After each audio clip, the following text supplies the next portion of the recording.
I have a confession to make, and to be honest, it's a little bit embarrassing. You see, I am not all that great with pistols. That's not to say I'm a bad pistol shooter, but it definitely lags behind my other skills. And as much as I enjoy marksmanship and shooting overall, my focus always tends back towards rifles. This was never more apparent to me than my first review assignment writing for a print magazine. But before I get to that, welcome to the Everyday Marksman, the podcast where it's all about tactical skills for living a more adventurous life. I'm your host, Matt Robertson. Our website is everydaymarksman.co. There you'll find today's show notes, our community of marksmen, YouTube channel, other podcast episodes, and all of that good stuff. Come on by, hit that green subscribe button. I look forward to talking to you there. Now back to the story. So several years ago, I was approached by American Rifle Magazine to become a regular writer. And I still do it today. So if you're a subscriber to that magazine via your NRA membership, then you might see my articles in there from time to time. My very first assignment was a review of a 1911 pistol. In particular, it was an Ivor Johnson Eagle LR Special. Now, one of the writing guidelines for the magazine was that a 5-inch pistol had to be shot for groups at 25 yards. Without going into details, let's just say that I had one hell of a time trying to group and pistol sights at 25 yards. It was such a challenge for me that I tend to decline reviews for pistols unless I can mount dots to them. And even then, I'm just not that stable with a pistol. Nobody is. Pistols are more difficult. And I felt really bad about this because, there's this reputation that everybody who writes for gun magazines, they can put these amazing groups on paper. And I felt a lot of pressure to execute this perfectly.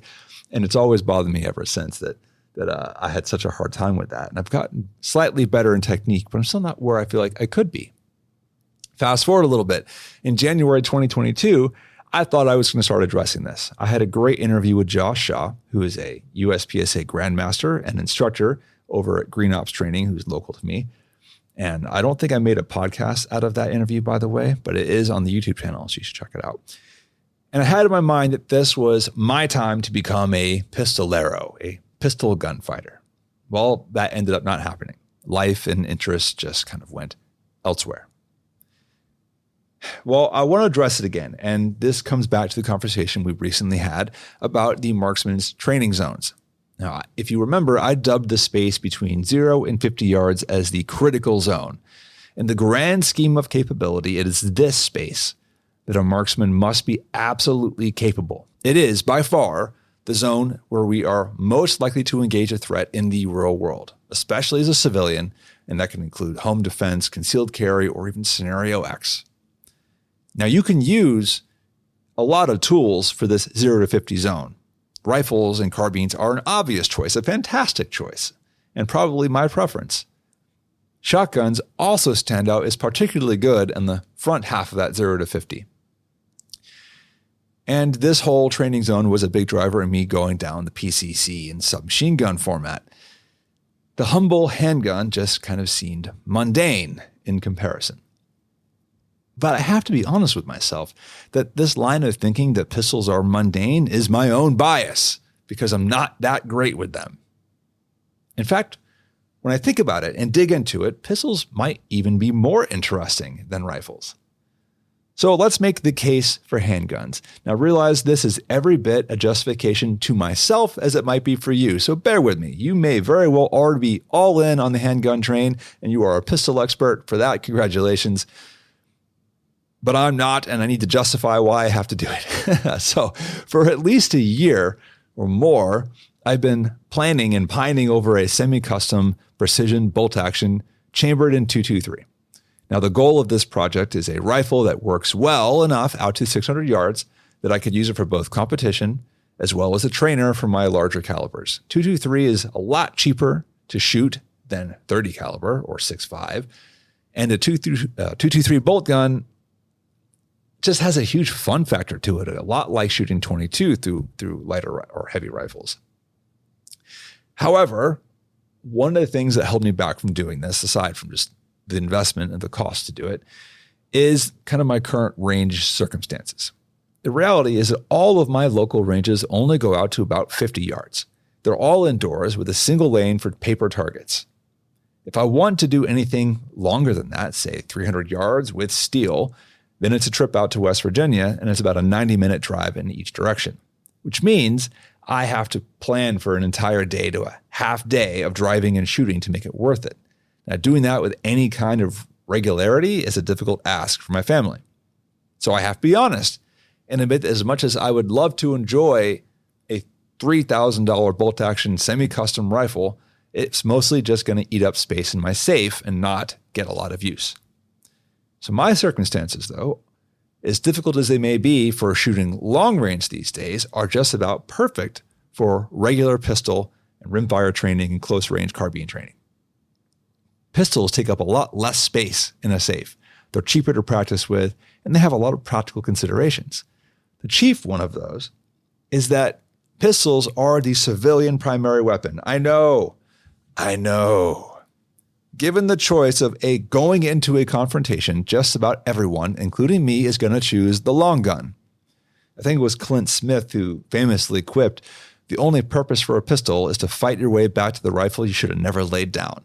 I'm not denying that. However, I also can't discount that you and I are probably not active serving military, law enforcement, or any profession where we're making a full-time job out of getting into conflicts and are probably going to have a rifle with us all the time. For the everyday marksman who's going about life, the thing we are most likely to have at hand to respond to a threat is a handgun. During the early stages of something like Scenario X, the whole point of the game is to be prepared while not drawing attention to yourself. Once you break out the long gun and load-bearing gear, you are now signaling intent.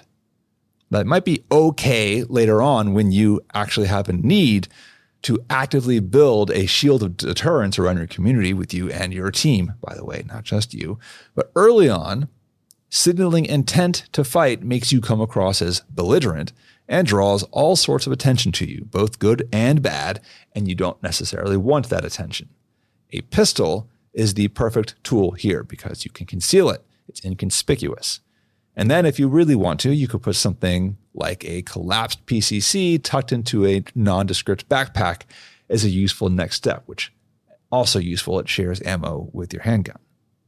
Now, if the pistol is going to be your primary for 99% of life, then you and I should become proficient with it. And that's a challenge because pistols take more skill to master. They take more time. They're more difficult. In the Everyday Marksman Discord server, which, by the way, become a subscriber on the email to click a link, get the link, and then join the server. One person put it this way: having people consider you a pistolero is harder than a rifleman and even more perishable. Now, this individual who said this was a USPSA master and knows a lot about competitive shooting with rifles and pistols. And the idea here is that being good with pistols earns you more respect in the competition world. It just does. And the skill fades faster. Josh Shaw, and I'm not even going to edit this one, by the way, so you're just going to deal with my little verbal typos. Josh said something similar when I interviewed him. To be blunt, it is far more difficult to be excellent with a pistol than it is a rifle. Pistols involve all of the same marksmanship fundamentals as rifles, but they are far less forgiving of mistakes. Even more, pistol proficiency has the added complexity to manual of arms. Like not to mention just like manipulating and reloading and racking the sight and all that, but the draw itself is a huge component of being good with the pistol.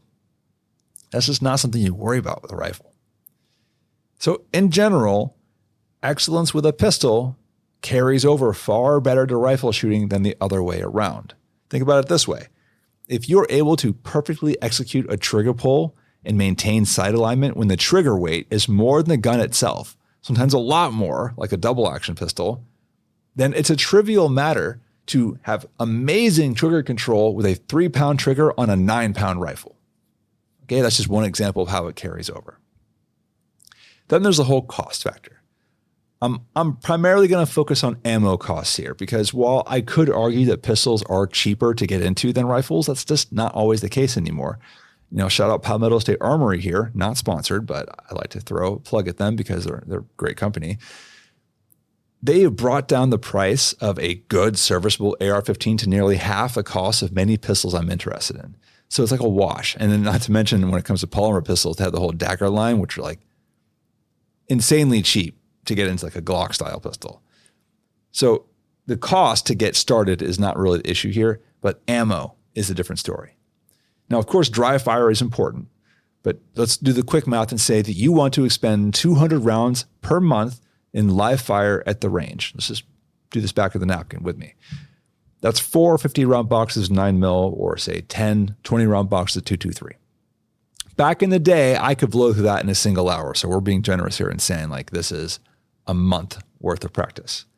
Looking at prices, when I wrote this, I can get a reasonable practice 9mm ammo for about 15 cents a shot, or $30 a month and $360 a year.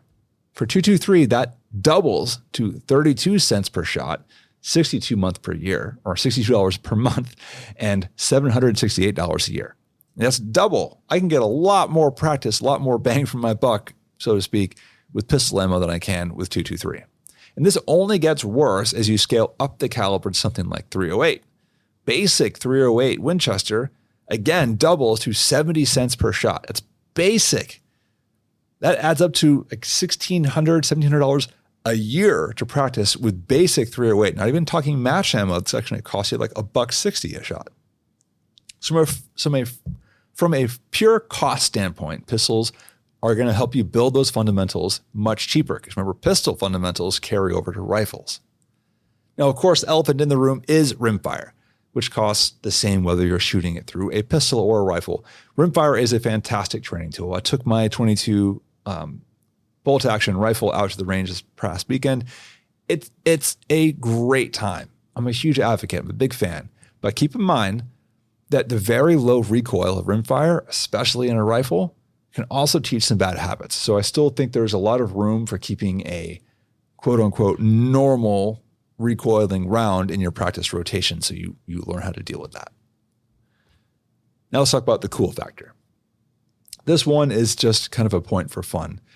But the more I've thought about it, researched, and considered what kinds of projects I want to tackle in the future, potentially the near future, the more I have to admit that there's a certain level of artistry and cool factor that goes into pistols. I don't necessarily mean like the polymer Wonder 9s here. Once you go up market a bit into the all metal pistols, the options for customization become enormous. There's a reason that the so-called barbecue gun is a pistol riding on the hip, not a rifle. It's unobtrusive, but its presence makes a statement.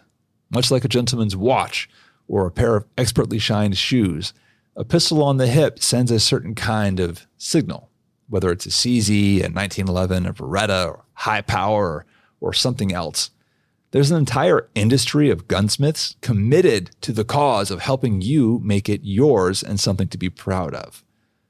There's something to be said about enjoying and carrying a gun that took a real human to personally fit and finish just so. Such a gun stands out in a market full of utilitarian black plastic and melonited striker fires. Like the difference between a man who wears a piece of mass-produced consumer electronics on his wrist, like an Apple Watch, or ubiquitous around here in Virginia, and a man who wears something analog, mechanical, assembled by a craftsman. Snobbish? Perhaps. But I don't think it's wrong. So where am I going with this? All of this is to say that my personal focus for the rest of this year and likely into next year is on pistols and handgun proficiency. Now, it's not to say there won't be rifle content. I actually have a few incoming rifles for review as I'm putting this podcast together. But my personal goals are going to center on the pistol. That might mean learning how to tune and modify it a bit. So we'll see. But for me, in my current circumstances, this makes the most sense to pursue. So what about you? Are you all in on the pistol train? Have I convinced you? Come on by the website, everydaymarksman.co, and comment on this episode, or join the Discord server, or comment on it YouTube. I know that's actually a pretty active spot these days. These audio episodes end up going to YouTube as well. Anyway, let me know what you think. Thanks for listening, and I'll catch you next time. Take care of yourself.